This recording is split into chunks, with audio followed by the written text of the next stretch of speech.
এই যে কোলদ্বীপের যে আখ্যান, সেটা কিন্তু এখন বলা হবে না। কোলদ্বীপের আখ্যান আমরা বর্ণনা করব ওপারে গিয়ে, যখন আপনাদের খিচুড়ি প্রসাদ পাওয়া হয়ে যাবে, তারপরে বসে আমরা কোলদ্বীপের আখ্যান বর্ণনা করব।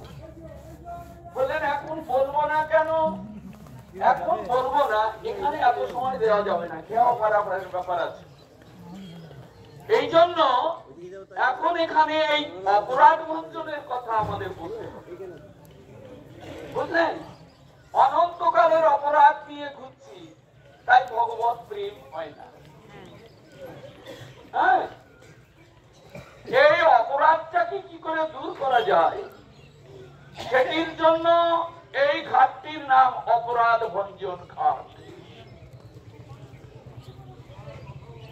আর এই দেবানন্দ পণ্ডিতের পাঠ এইখানে গড়াগড়ি করে এই ঘাটে স্নান করলে নাকি অনন্তকালের অপরাধ হৃদয় থেকে দূরীভূত হয়ে যায়।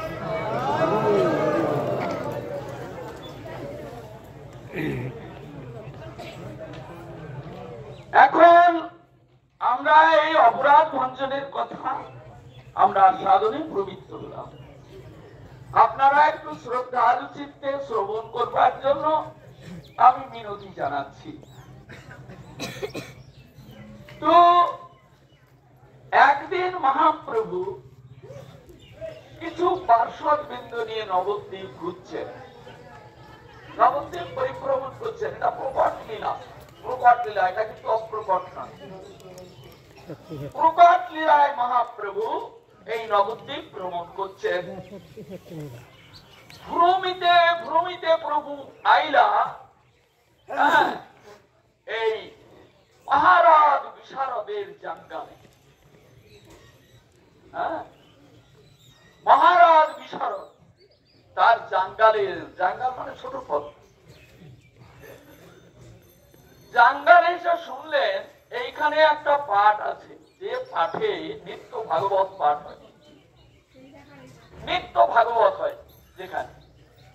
তা মহাপ্রভু চিন্তা করলেন ভাগবত হচ্ছে তো এখন, তো আমি যদি ভেতরে যাই তাহলে ভাগবতে বিশ্রাম হয়ে যেতে পারে। আমাকে দেখলে হয়তো এমন হবে যে উৎকণ্ঠায় সব ছেড়ে টেলে দিয়ে আমার চরণে এসে পড়বে, আমি এখনো কাজ।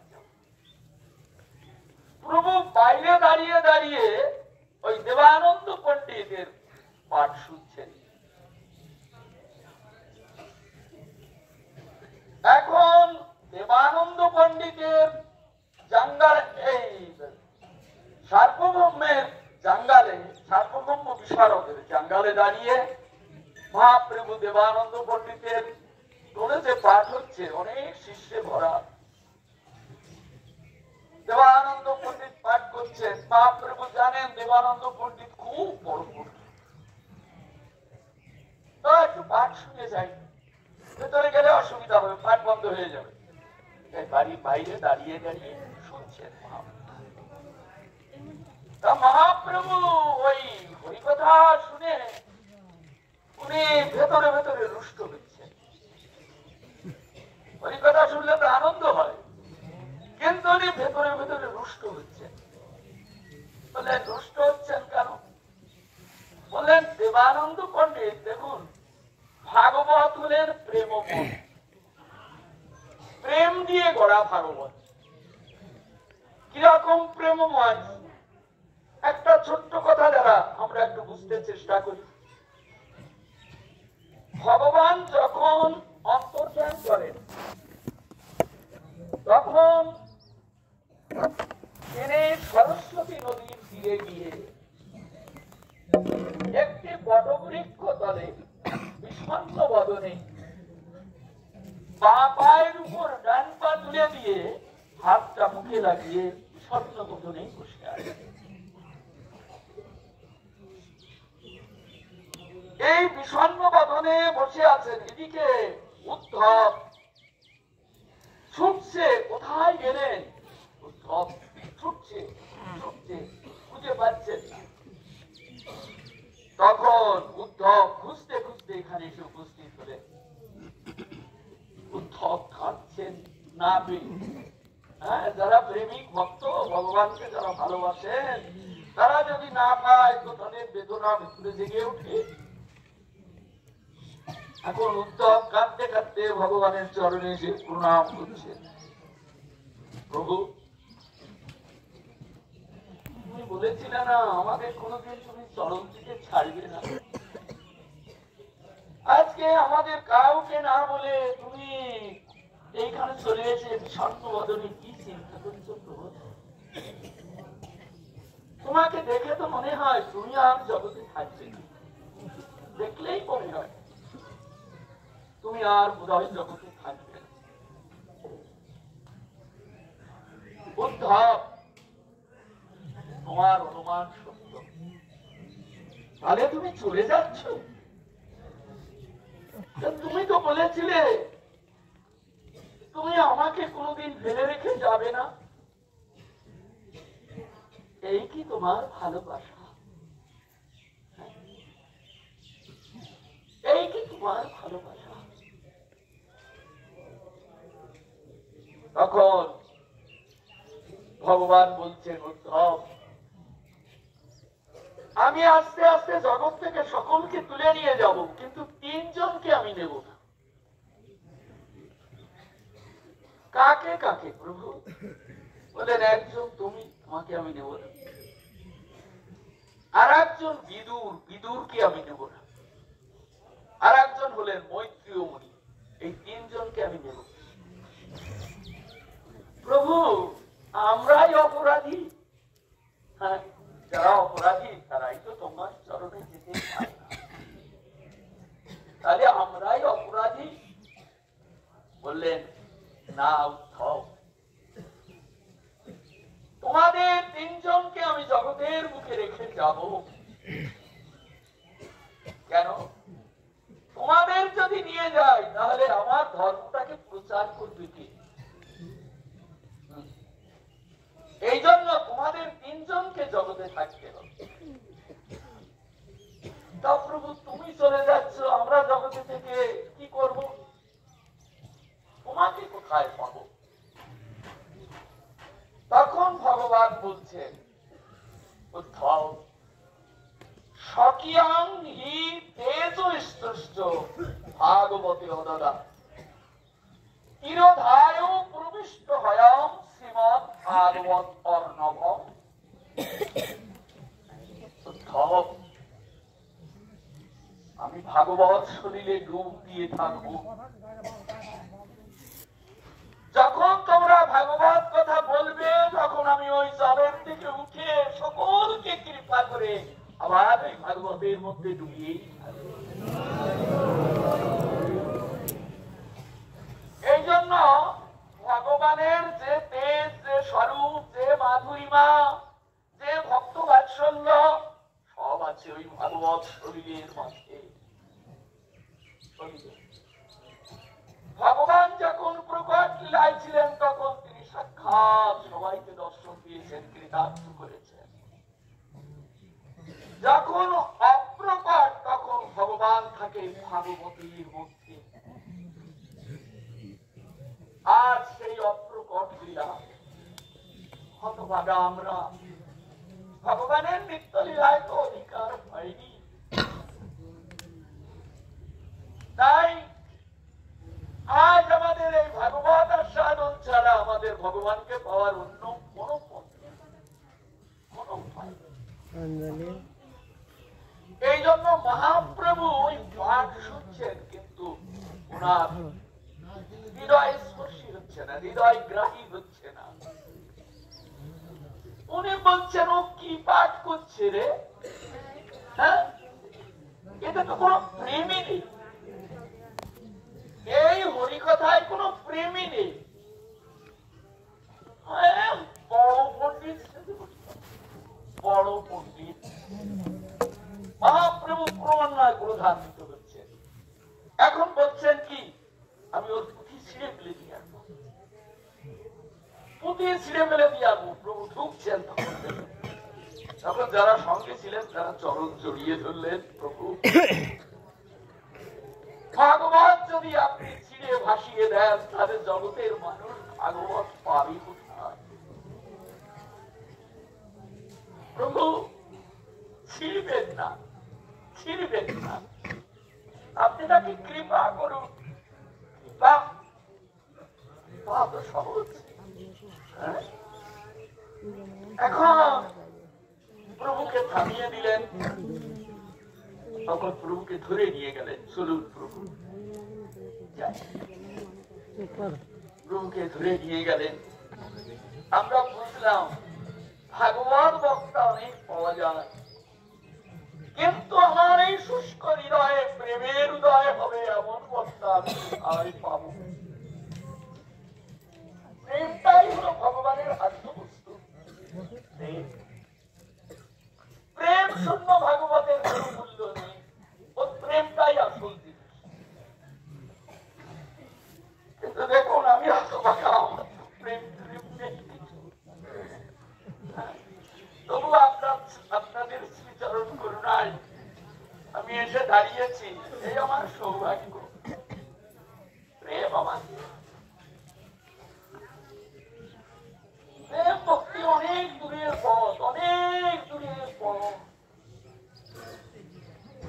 সুদূর প্রসাদ। মহাপ্রভু চলে গেলেন। একদিন শ্রীবাস পণ্ডিত, দেবানন্দ পণ্ডিত খুব ভালো ভাগবত পাঠ করেন, তাই একদিন ভাগবত পাঠ শুনতে এখানে এলেন। এখন দেবানন্দ পণ্ডিত ভাগবতের শ্লোক উচ্চারণ করছেন, শিষ্যদের বুঝাচ্ছেন।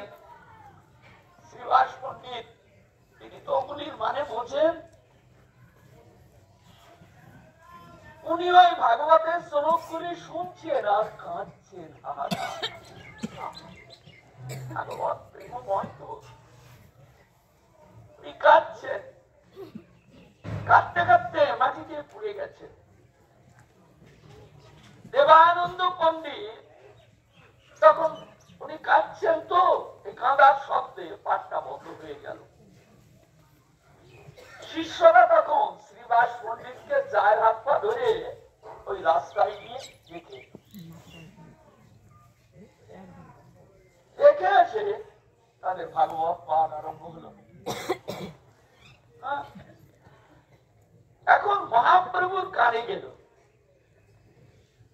দেবানন্দ পণ্ডিতের টোলে শ্রীবাস পণ্ডিত হরিকথা শুনতে গেছিলেন, তাকে শিষ্যদের নিয়ে দিয়ে ধরিয়ে দেবানন্দ পণ্ডিত জঙ্গলে ফেলে দিয়েছে।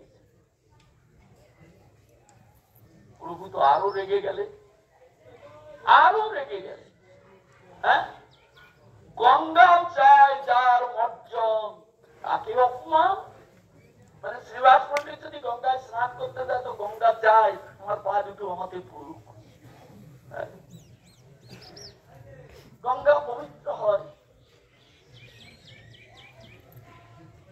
এখন মহাপ্রভুর কানে গেছে, তো মহাপ্রভু বলছেন দেবানন্দ পণ্ডিতের এত আসপত্তা, আমার শ্রীবাসকে ধরে ফেলে দিল রাস্তায়, এত অপমান। শ্রীবাস পণ্ডিত কিন্তু তখন যখন চেতনা পেলেন, নিজে লজ্জিত হলেন, হয়ে চলে মহাপ্রভু কিচ্ছু বলেন। তো মহাপ্রভু এই কথা শুনে বললেন, রাখো, ওর সঙ্গে একবার দেখাবো। হঠাৎ একদিন মহাপ্রভুর সামনে দেবানন্দ, মহাপ্রভু বলছেন, দাঁড়াও। দেবানন্দ, মহাপ্রভু, তোমার টোলে শ্রীবাস পণ্ডিত হরিকথা শুনতে গেছিল।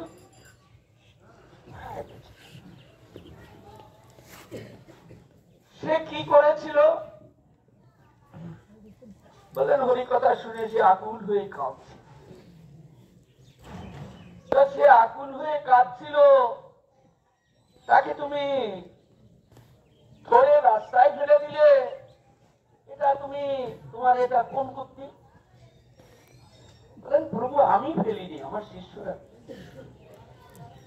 বলেন, তোমার সামনে তোমার শিষ্যরা তাকে তুলে নিয়ে ফেলে দিল, তা তুমি একটাও কথা বলনি। হ্যাঁ, একটাও তো তুমি কথা বলো। করোনি, তোমার শিষ্যরা ফেলে দিচ্ছে তাকে তুলে নিয়ে, আর তুমি তাদের গুরুদেব হয়ে একটাও কথা বলোনি। হ্যাঁ, তুমি কি ভাগবত পড়ো, কি ভাগবত? হ্যাঁ, পণ্ডিত সেজেছ দেবানন্দ। এরকম পণ্ডিত কত জন্ম ঘুরবে তার কোনো অন্ত নেই। দেখুন এরকম পণ্ডিত, কেননা প্রেম শূন্য পণ্ডিত, কত জন্ম ঘুরবে তার কোনো অন্ত নেই, কত জন্ম চলে যাবে। হ্যাঁ, এখন দেবানন্দ পণ্ডিতকে বললেন যাও। দেবানন্দ পণ্ডিত জানলেন আমার অপরাধ হয়ে গেছে, শ্রীবাস প্রভু আমার অপরাধ। পণ্ডিত ব্যক্তি বুঝতে পেরেছে। এখন অপরাধ খণ্ডনের উপায় কি? অপরাধ হলে তার খণ্ডনের উপায়ও আছে, কিন্তু কি উপায় দেবানন্দ পণ্ডিত চিন্তা করতে লাগলেন। এখন উপায় কি? কেননা বৈষ্ণবের চরণে অপরাধ হলে, হ্যাঁ, ওই যে মহাপ্রভু বলেছেন না, সকল অপরাধীর বই করিব উদ্ধার, বৈষ্ণব অপরাধীর কবু নাকি করি।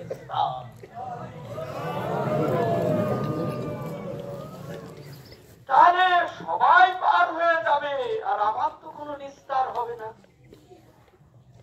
এখন উনি শাস্ত্র অধ্যয়ন করে চিন্তা করে জানতে লাগলেন যে বৈষ্ণব অপরাধের উপায়টা কি উপায় অপরাধ খণ্ডন করে। উনি তখন দেখলেন যার চরণে অপরাধ হয় ইনি যদি প্রসন্ন হন তাহলে অপরাধ যায়। একজনের কাছে অপরাধ হয়েছে আর একজনের কাছে ক্ষমা চাইলে কোনদিন অপরাধ যায় না। হ্যাঁ, কেউ কোন বৈষ্ণবের কাছে অপরাধ করে এলো, গেল গুরুদেবকে গিয়ে বললো বাবা আমার অপরাধ হয়ে গেছে, অপরাধটা একটু ক্ষমা করে দিন। ও গুরুর ক্ষমতা নেই, তার অপরাধ ক্ষমতা নেই। একমাত্র উপায় যার চরণে অপরাধ তার চরণে গিয়ে ক্ষমা প্রার্থনা করলে ক্ষমা তিনি যদি ক্ষমা করেন তবে অপরাধ খণ্ডন হয়। যদি তিনি প্রসন্ন হন ক্ষমা করেন। দেবানন্দ পণ্ডিত চলে গেলেন শ্রীবাস পণ্ডিতের কাছে। এখন শ্রীবাস পণ্ডিতের কাছে গিয়ে এইবার প্রণাম করে শ্রীবাস পণ্ডিতকে বলছেন, পণ্ডিত আমি বড় হতভাগা। দেখুন বৈষ্ণবদের ব্যবহার বড় হতভাগা।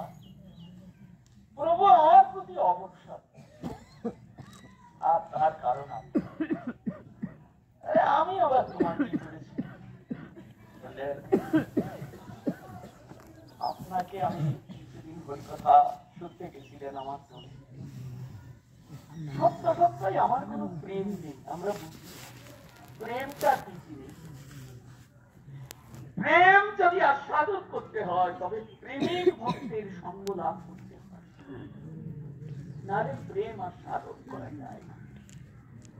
আমি এমন প্রেম আমি জীবনে কোনদিন দেখিনি, আপনার যে প্রেম।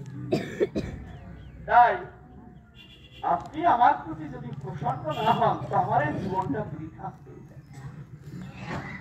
আজ এই ভুবন ঘুরানো গৌর লীলা, সবাই উদ্ধার হয়ে যাবে, পাপি তাপি সব উদ্ধার হয়ে যাবে, আর আমি পণ্ডিত হয়ে পড়ে থাকবো এই নবদ্বীপে। এখন নিজের অনুশোচনাটাই নিজেকে শুদ্ধ করে দেয়। এখন শ্রীবাস পণ্ডিত বললেন না না আমি কোনো অপরাধ দিইনি। বললেন তা বললে তো হবে না,